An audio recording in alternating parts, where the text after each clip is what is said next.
Mashtumbo yanawashika, wametulia tuli. Hii mara zote imekuwa inaitwa mechi ya watani wa jadi, lakini miaka ya karibuni ikiitwa dabi ya Kariakoo. Hii ni mechi ya 20 ya dabi ya 19 iliyopita toka Azam TV imeanza, na kabumbi imeshaanza hapa. Ujambo na karibu sana katika dimba hili la Benjamin Mkapa, Dar es Salaam. Dennis Prosper anamwekea Shomari Kapombe. Kabumbi ishaanza kwa kasi kweli kweli, Simba akianza mapema upande wa Joyce Lomalisa kukiwa na pressure kwa kona ya kwanza ya mchezo.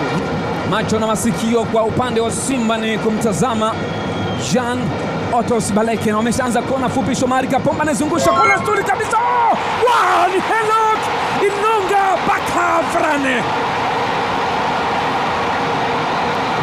anaweka kambana na kwenda pale kumdhihaki mwenzake ambaye ni Mkongomani mwenzake,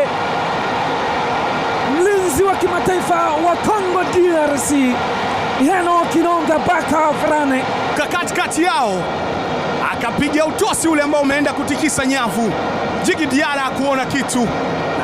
Otos Baleke, Baleke na boli anaingia ndani. Jean Baleke nyepesi sana kwa goalkeeper Djigui Diarra. Jumaa Shaban Sodaya Bemba kama anapiga bado anao. Jumaa Shaban Sodaya Bemba anapita katikati pale, mwamuzi sema hakuna foul. Nyanyuka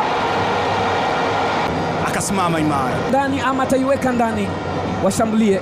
Jumaa Shaban cheza Ali Salim.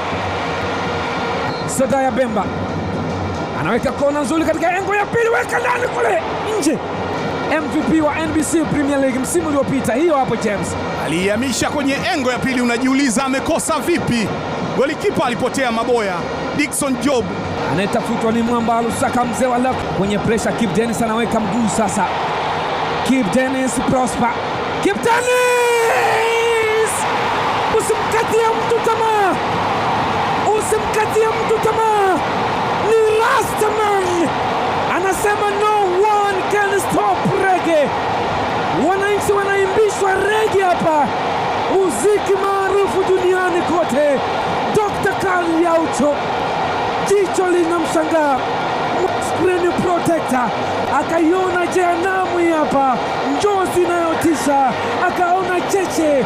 Hii ni bunduki ya kigaidi kweli kweli. Kip Dennis aliuzuia akauweka kwenye nafasi yake, ilikuwa ni 4-1. Kip Dennis Prosper, nyota wa zamani wa Kumunyange kutokea, akaenda kushoto afu akaidokoa ile, akakutana na kipa Jean Otos Baleke. Upewe nini ndenge nini papa, anauchopu mpira ule na unaenda nje. Djigui Diarra amepunguza goli na limekuwa na faida kwa upande wa Yanga. Kisukari.